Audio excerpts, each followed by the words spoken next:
Oh, who is actually second behind Red Bull? More changes at Ferrari. LUMO at Spa in Belgium this weekend. And I predict a very tough job for the stewards. Good evening. Let's go racing.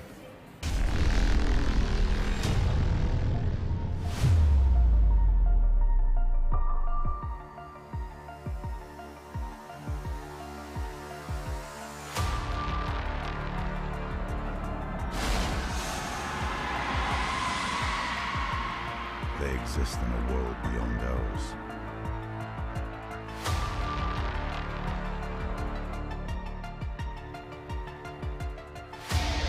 This is Formula One.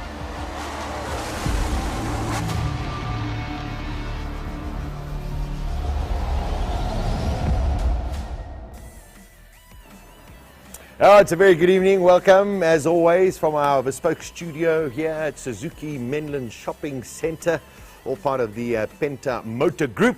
Wonderful to have you along. Very good evening to Euclid, Selwyn, Nikki, all getting through nice and early on Facebook this evening. Hey, speaking of studios, you like my shirt? There we go. LGR show, it's even got my name, so just in case I forget. Last night was an auspicious occasion in Woodmead in Johannesburg, the opening and launch of Hatched Studios, the home of raceday.tv. There you can see Grant having a chat. On the left-hand side there is Colin Hasty, that we know so extremely well. And on the right there's Simon, who actually managed to take a couple of pictures before, apparently his camera broke. I don't know, I think the camera broke and that was it. But there we go. That is the beautiful bespoke studio that has been made, Hatch Studios in Woodmead. They bring you all of the raceday.tv stuff. Well done, guys. Grant, Fritz, Henk, the whole crew. Just magic, magic stuff. The rest of the pictures apparently were a little unsavory. That's why we're not showing them. But well done to everybody. Now, let's go back to last weekend in Hungary. Oh yes, Howard says, never mind the kids on Sky, Sasha should be hosting the show. What, the kids show or the normal show? I have my comments on the kids show, but anyway, we weren't subject to watching most of it. Fine. Last weekend, Hungary, and it was all about the start. Lewis Hamilton was on pole. I mean, that was it. It was all about the pole position. There it is, going into turn one. It's a tough track to overtake on. Max was on the dirty side of the track, but somehow managed to get on the inside of the track going into turn one. And that was basically the end of the story. The results will say that Max Verstappen won. If you look at the timings, he was over 30 seconds ahead of anybody, which is roughly 0.5 of a second per lap. That is just showing you the strength of Red Bull on a track that they didn't gain a pole position because they don't have too much DRS. So you can imagine what's going to happen this weekend at Spa. Anyway. Oh, ouch. Then, of course, there was the podium. Magic. Lando Norris and McLaren. What a turn-up. 2 races in a row. They are fantastic. And later on in the program, we're going to find out who is actually second best. That was the podium. Wonderful. And then, of course, there were the Lando Norris, who, unfortunately, or maybe on purpose, who knows, they were celebrating at the end of the Grand Prix. Max Verstappen's trophy was on the top podium step. Lando Norris took his bottle of Prosecco, bounced it onto the podium step, you know, in order to shoot the cork out. And what did he do? Yeah, there it is. He broke the trophy. That trophy, they say, is about 35 to 40,000 euros, according to the interwebs. Okay. But all's well that ends well. Max eventually had his bottle of Prosecco, his trophy, his cap, and managed to walk over. And apparently they are making him a brand new trophy. So, well done. It was all, well, a bit of gamesmanship, or unfortunately, not so lucky for Lando Norris and Max Verstappen. Now, what about the other performances last weekend at Hungary? McLaren, outstanding. Mercedes, Yeah, okay. Ferrari, diabolical. Aston Martin, where has the pace gone? And then, of course, we had the return of Danny Ricciardo.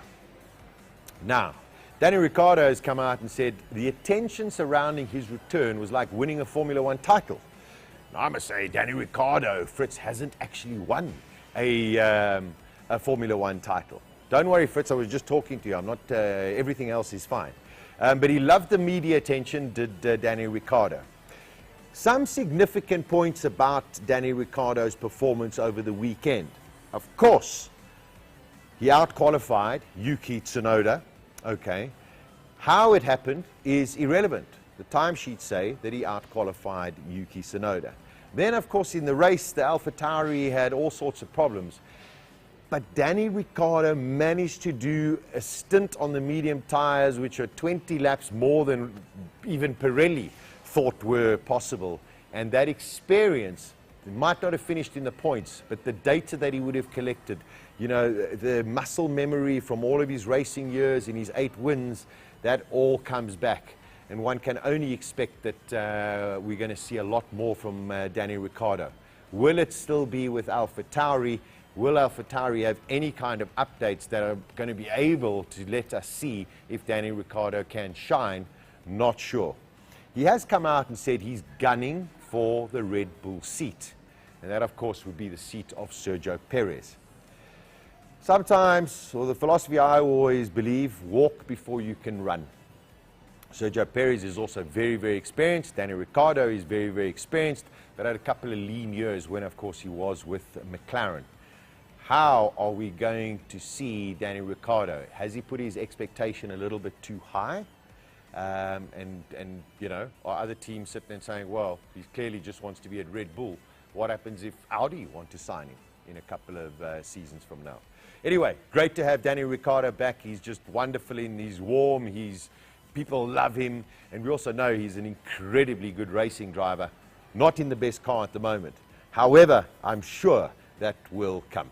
Now, coming up next, we are going to look, can you believe it? There are more changes at Ferrari, and who is really second to Red Bull?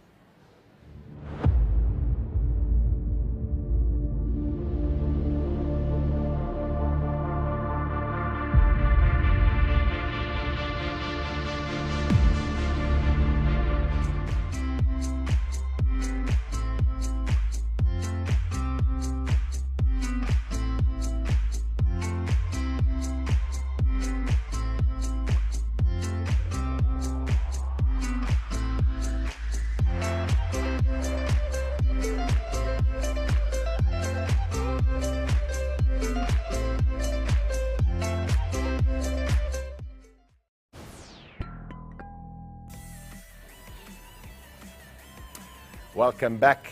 Yo, this weekend, Spa-Francorchamps, and then 4 weeks of nothing. I know, it's painful. Regardless of how the season's going, it's painful. Breathe, let's get it out of the way. Of course, it just helps me if I do this much earlier. There we go. Eva Green, the obligatory picture. Keep it up on for a couple of seconds. It's just, you know, if I get it out of the way now, then I can focus on actually the show. All right, let's take it away. Let's take it away. Okay, well done.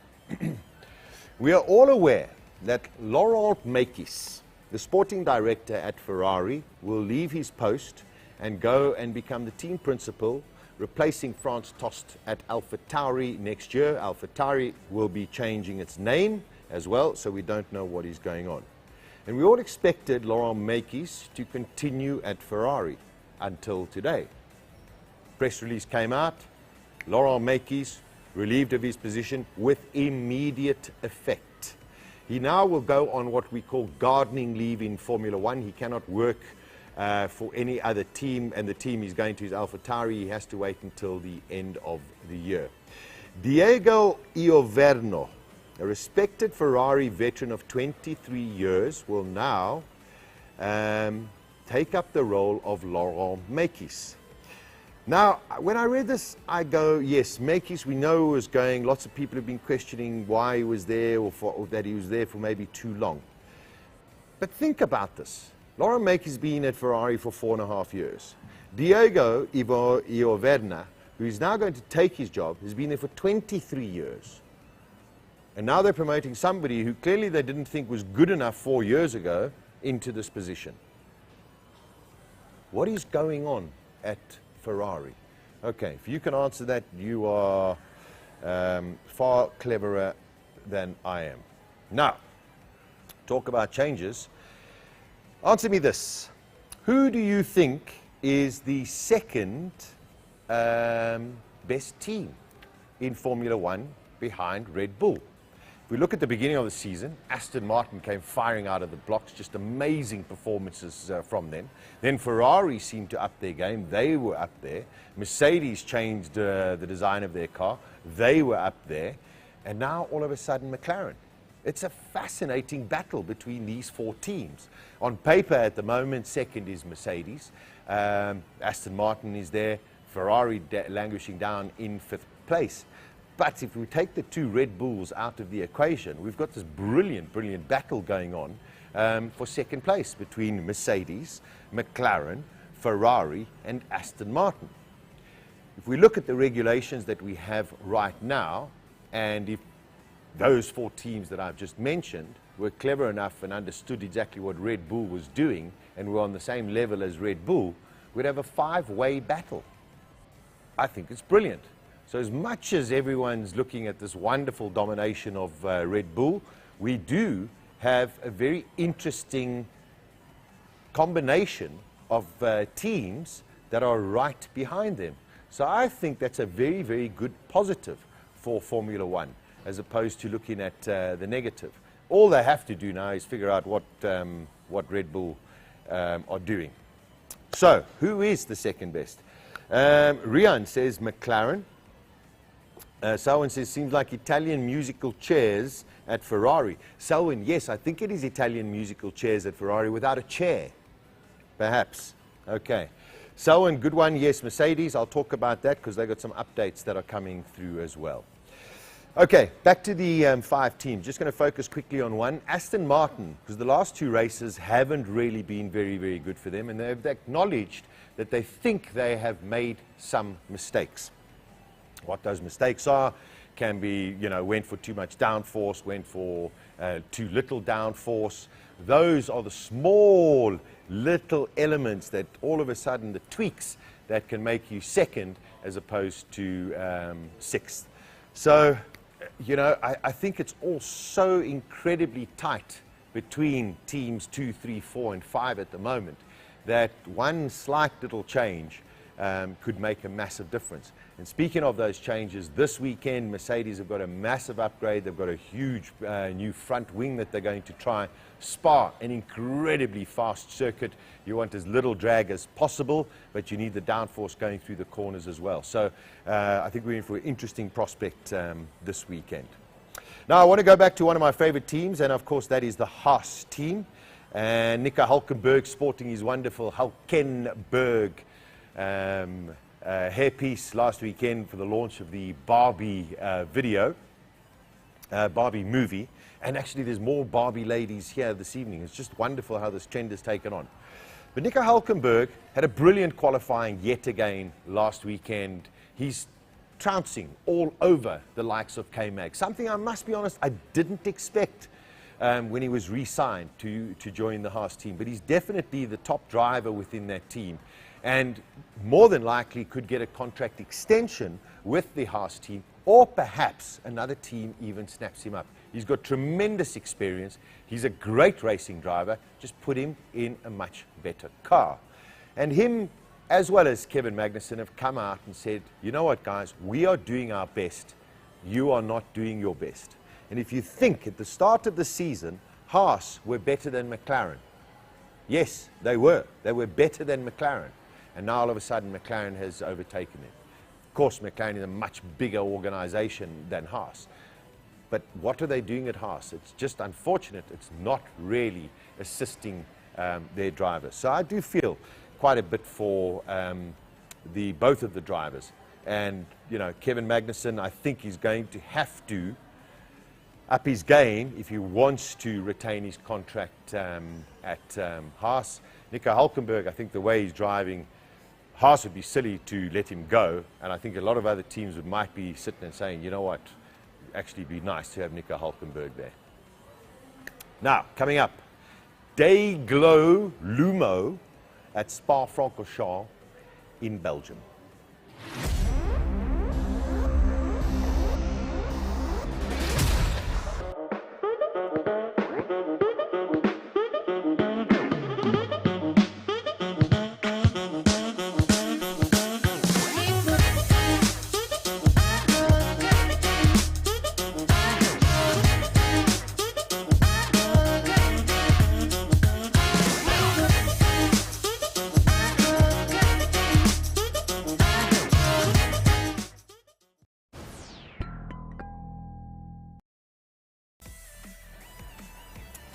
Okay, welcome back. Of course, we are coming to you live from our Suzuki pop-up shop in Menlyn Shopping Centre, right across from the movie house where the Barbie movie is taking place. And it's just fun. Anyway, I'm just obsessed with the Barbie movie and I haven't seen it. Maybe I'll see it before the summer break finishes. Alfa Romeo are going to look delicious this weekend. Delicious doesn't get you points, and we saw that in Hungary. What a qualifying performance from Guan Yu Zhou and, of course, from Valtteri Bottas, 5th and 7th on the grid. End of the first lap, I think they were 14th and 17th or something. Just, unfortunately, just not going right for them, and a track they could have done really, really well. This weekend, though, man, just look how beautiful this car is. They have one of their sponsors who's a very disruptive internet kind of company called Kick. And as you can see, that is what the car is going to look like. And, you know, I'm not too sure if that's shot under lights or if they can actually paint it that kind of day glow paint. We are so used to seeing that day glow paint when they do testing to see to test various parts of the vehicle, of their cars. But I think it's going to be look really, really nice this coming weekend. Also, this weekend, it's a sprint race weekend. Pierre Gasly, earlier on this afternoon in pretty crazy weather. And yeah, let's just look at that weather forecast for this coming weekend. As you can see, tomorrow, rain, rain, rain. Friday, Saturday, and Sunday. Let's just bear that in mind. Pierre Gasly, earlier today, did a walk for Antoine. And that was basically of the whole circuit of Spa-Francorchamps. For those who don't remember, in 2019, we lost the life of Antoine Hubert at Spa-Francorchamps at Eau Rouge into Radillon. And just under a month ago, we lost the life, unfortunately, of Delano van 't Hoff, also in the same area. We have huge safety in motorsport and in motor racing. Perhaps we're getting a little bit too sensitive because accidents do happen. But what about the stewards and their role this weekend? Let's just have a look at the changes that have happened at Eau Rouge and Radillon over the last couple of years. If you look at 1994, and even though with that severe, that sort of gentle left-hander and then sharp right-hander into Radillon, the cars, Formula One cars, could still go through there just, well, flat out. Now all of a sudden it is a lot less angular, there's a lot more runoff areas, and the cars go through there at flat out speeds. Spa is iconic. Probably one of the greatest, if not the greatest track in the world. But all of a sudden it's feeling tainted. We don't get, fortunately, a lot of deaths in motor sport relative to what we could have because it is such a dangerous activity. And I'm talking across all of motorsport. We have massive safety. What has gone wrong at Spa? Those two accidents of Antoine Hubert and Delano Fanthoff, one was in the dry and one was in the wet. And this, I think, is where it's going to be very difficult for the stewards this weekend, specifically because we have the wet weather. Once these cars get through Eau Rouge, and don't forget Eau Rouge is at the bottom, Radion is at the top. If one of the cars at the top spins out, it's near impossible for a steward to see what is going on and red flag it immediately. It just cannot happen. And that's what happened with Antoine Hubert accident, and of course it also happened with Delano Fanthoff accident. Many people have questioned in the Delano Fanthoff accident whether or not they should have been racing with the kinds of spray that were being shot off by the tires of those cars that they were racing in. These cars and these tires are made to shoot off as much water as possible. And I must be honest, I wouldn't want to be a steward this weekend, specifically if it's wet weather and if it's raining pretty hard. I'll put it this way. If it is raining still quite hard and there's a lot of water on the track, expect a very, very long afternoon. And that also depends on whether or not the light will last in Spa-Francorchamps. They are in the Ardennes mountains, and believe you me, the weather changes dramatically in that area. Good luck to the stewards this weekend. I think it is going to be a very, very tough job for them, especially if it is wet. And we just hope that everybody has a fantastically clean and safe race. Speaking of tires, this weekend, if it's normal dry conditions, they will have the C2, the C3, and the C4 Pirelli compound tires. And don't forget, this is the new construction. The first one we saw that was debuted in Silverstone. However, with what the weather looks like, more than likely we're going to have the blue and the green tires. You can look at the graphic on your screen and you can see that the left rear tire most probably takes the most punishment, and thereafterwards the tire degradation is not too bad. It's an extremely long circuit, 7 kilometers. They only do 54 laps, and then if we have somebody that goes out in the front, it's always usually quite difficult to catch them, but maybe we'll have a fantastic race behind them. But it's Formula One. Anything else can happen. One thing that I actually forgot to show, maybe we can go back, is the circuit. There we go. That is the magnificent circuit of Spa-Francorchamps.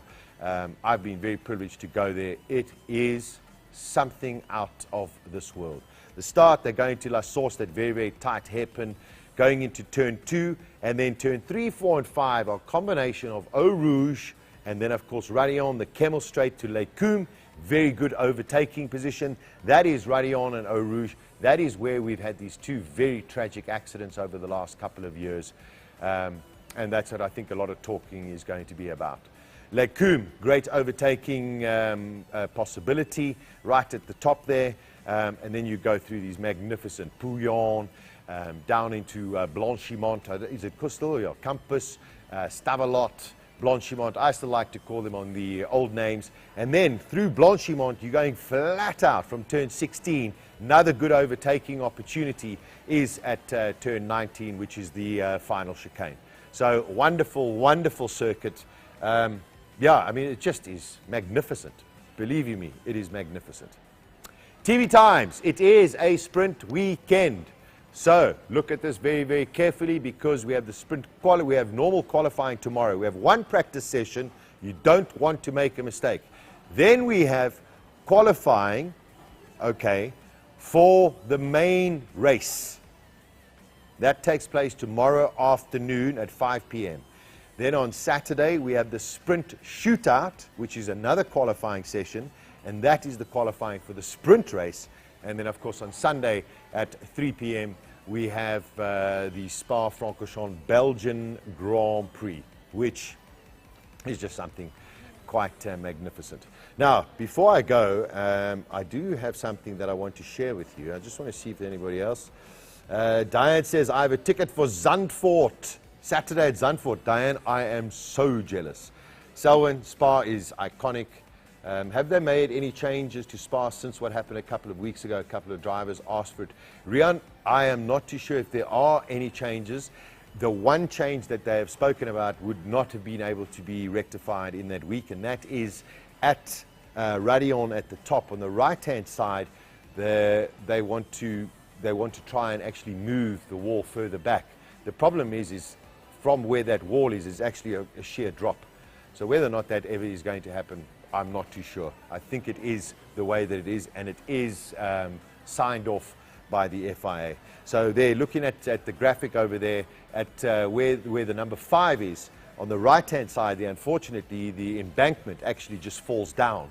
So to try and build that up would take a tremendous amount of, well, I mean, anything's possible, but it wouldn't have been able to be done in a couple of weeks, that's for sure. So this weekend, of course, yes, can anybody do anything about Max Verstappen and Red Bull? They're now sitting on 12 victories in a row. I think they matched McLaren's run. What is Max on? 7 or 8 in a row, something like that, or 9. So, I mean, it's just incredible. The records are there to be broken as well. In wet or dry conditions, if you're a betting person, there's one team that I say look out for this weekend, and that is Williams. Yes. This Williams car, specifically in the hands of Alex Albon, is incredibly fast. And on a track like Spa-Francorchamps, there should be no reason why Williams cannot challenge, I think, the other 5 top teams. Red Bull, well, maybe not Red Bull, Mercedes, McLaren, Ferrari, Aston Martin. This weekend, maybe watch out for Williams. Whatever it is, we're going to have a fantastic Belgian Grand Prix, weather permitting. And then, of course, we have got the 4-week break until we return after the Northern Hemisphere summer, European summer, to the wonderful Zandvoort in the Netherlands. There we go. Enjoy your weekend's motorsport. From myself and, of course, Fritz, just the 2 of us here this evening. Let's go racing.